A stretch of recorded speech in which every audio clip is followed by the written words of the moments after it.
Hey, everyone. Back again with what I hope are just supernatural shenanigans.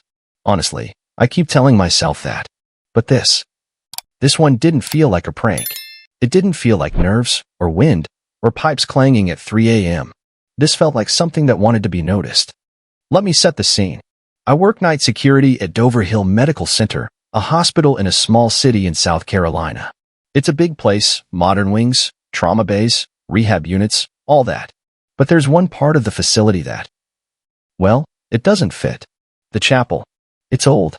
Like 1800s old. Built long before the hospital expanded around it. These days, it's officially off limits. Why? Because 5 years ago, we had a small earthquake. Just enough to make inspectors nervous. They found cracks in the balcony. They worried the whole upper structure could collapse. So they sealed it.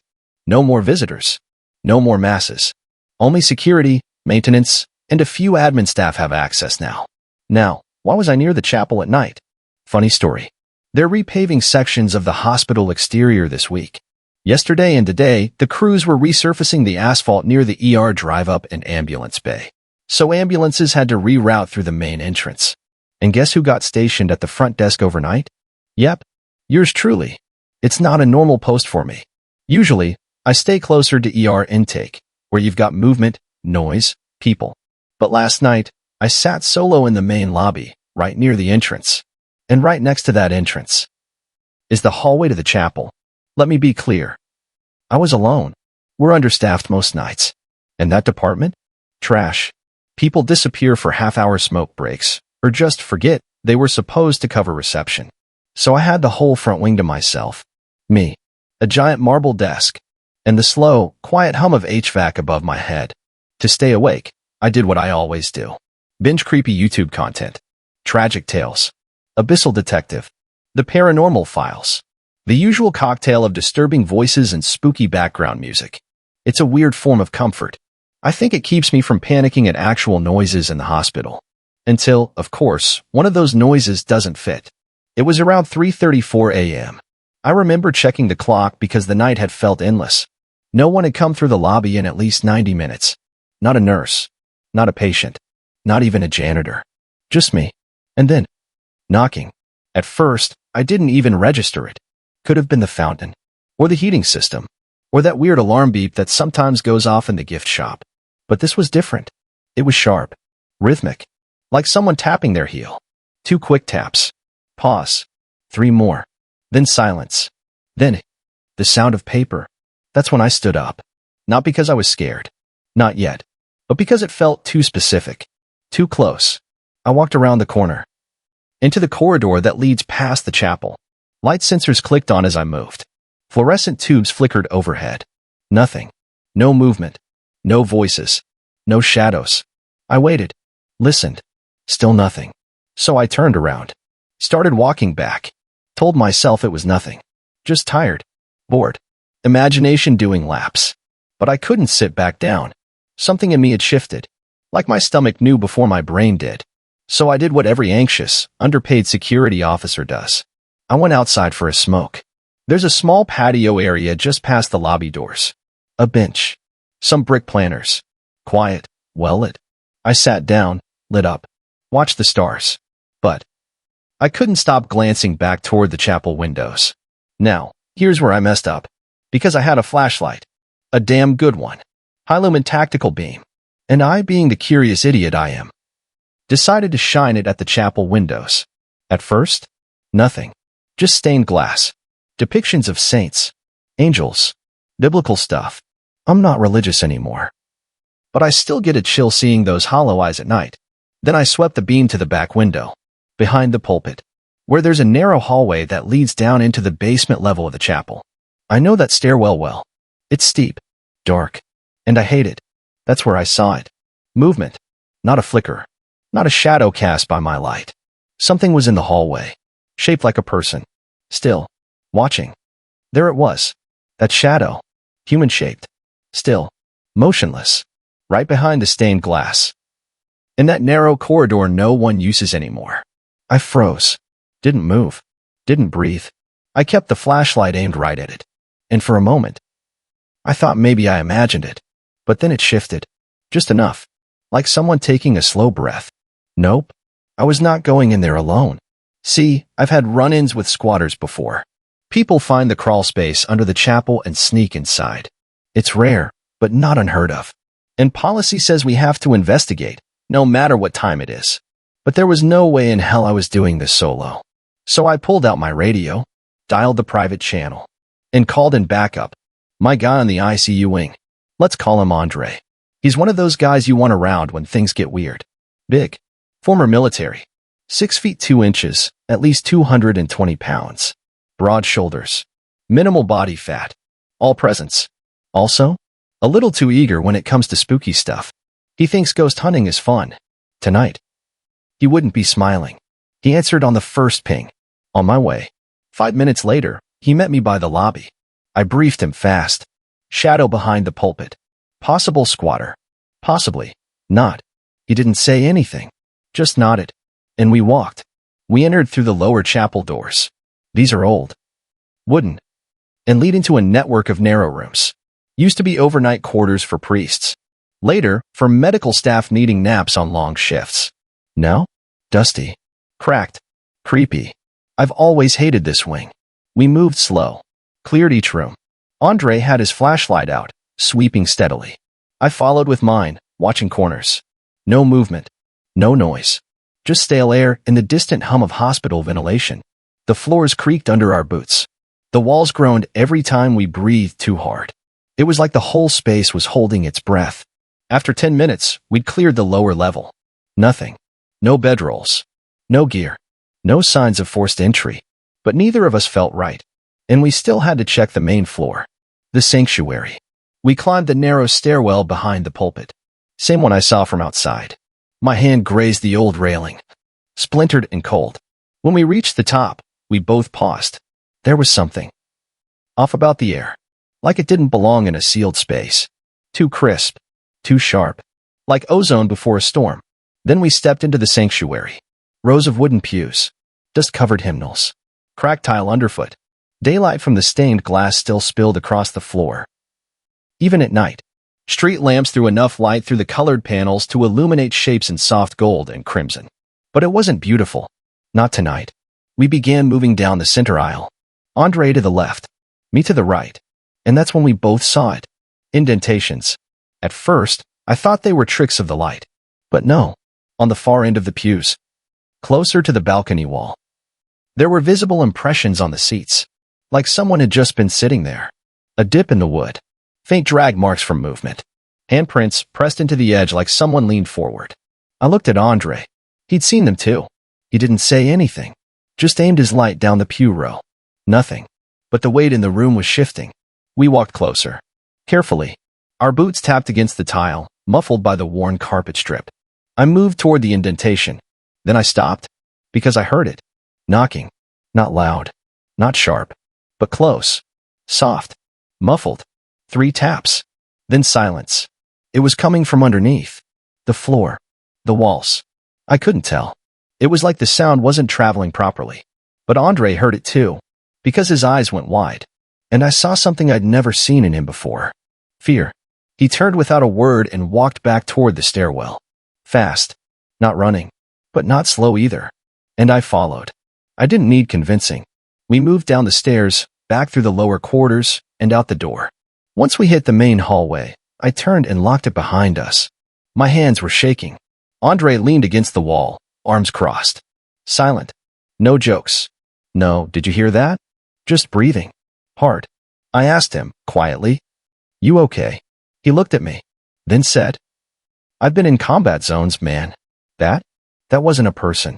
We didn't say anything else. We both walked back to our posts. Andre returned to ICU. I sat at the lobby desk. And didn't blink for the rest of the night. The rest of that shift? Silent. Not peaceful. Silent. Every tick of the wall clock felt like a slap. The kind of stillness that hums in your bones. I didn't move from that chair until the sun started bleeding through the main doors. Even then, I waited. Just watched the light crawl across the tile floor. Like it was testing the space first. Like daylight wasn't fully welcome. Andre texted me just before shift change. Said nothing but, don't go back there. I didn't reply. What would I say? We didn't even know what we'd seen or heard. We just knew it was real. A few hours later, I was home. Should have gone straight to bed. Didn't. I paced my living room for a while. Pulled out my phone. Scrolled Reddit. Watched YouTube. But everything I clicked felt fake. Forced. Too distant from what I'd just been through. Eventually, I crashed on the couch. And that's when the dream came. I was back in the chapel. Alone. But it wasn't night. The stained glass glowed with sunlight, same as always. Only the colors were wrong. Green where it should have been blue. Red bleeding into gold like rust. Everything, muted, like the color had faded from memory. And the pews were full. But not with people. Shapes. Figures sitting motionless. Shoulders slumped. No faces. Just the weight of their attention. All of them. Facing forward. Except one. One turned around. Slowly. And stared straight at me. No eyes. No mouth. Just awareness. Then it stood. And began walking toward me. Not running. Not charging.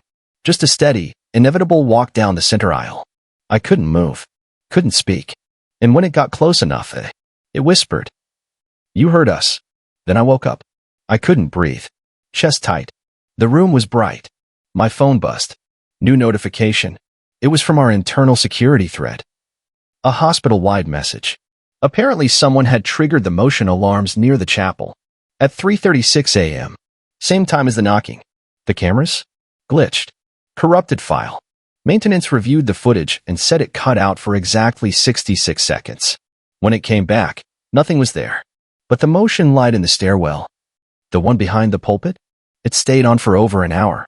I didn't reply, didn't ask questions. But I knew. Whatever had been there hadn't left. Later that day, I went in for a short swing shift. Low-key. Just manning the ER hallway checkpoint. And I could tell Andre was avoiding eye contact. Not because he was scared. Because he didn't want to remember. And honestly, neither did I. But that night, as I walked through the West Wing, past the vending machines, toward the break room, I saw something. A note. Taped to the back of the break room door. Folded paper. Rough edges. Looked old. I opened it. 5 words. Scrawled in heavy, uneven pen. Why did you come back? I looked around. No one in the hallway. No other notes on the board. I crumpled it and threw it away. But the handwriting stuck in my head. Familiar. Like something I'd seen on an old incident form. Or a manifest. That's when I remembered the pews. The handprints. The pressure in the wood. Like someone had been there. Yes. But also like they were still there. Waiting. I thought about the layout of the chapel.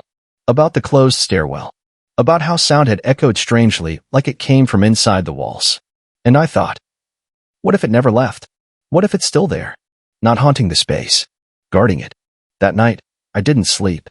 I lay in bed, staring at the ceiling. And sometime around 3:30, my phone buzzed. Blocked number. I let it go to voicemail. But when I checked it, there was no voice. Just knocking. 3 taps. Then silence. The knocking voicemail. 3 slow taps, then silence. Played over and over in my mind. It didn't matter that there was no voice. No threat. No words. The message was clear. It knew I was listening. The next morning, I returned to work like nothing had happened. Same uniform. Same badge. Same silent hallways. Except now, everywhere I went, I watched the shadows. And they watched me back. Or maybe that was just in my head. Around lunch, I ran into Clara, one of the senior admin assistants. She's been at Dover Hill for over 20 years. Knows everything. Knows everyone. She's the kind of person who notices what you don't say. She took one look at me and said, "You look like you saw the ghost of the chapel." I froze. Smiled awkwardly. Something like that. She leaned in. Lowered her voice. "You know what they used to say about that place, right? Before it closed?" I shook my head. She glanced around the hallway, then said, "One of the priests, back in the 1930s, used to sleep in the lower quarters. Said he'd hear weeping behind the walls. Claimed it wasn't a person. Said it was the old choir that never stopped. They moved him to psych 3 weeks later. Then the next guy lasted 2 nights. She walked off like she'd just commented on the weather. I stood there, heart frozen. I hadn't told her anything about what happened. Not about the sounds, the dreams, the handprints. She just knew. I spent the rest of my shift skimming archived incident logs. Old files. Mostly scanned paper records.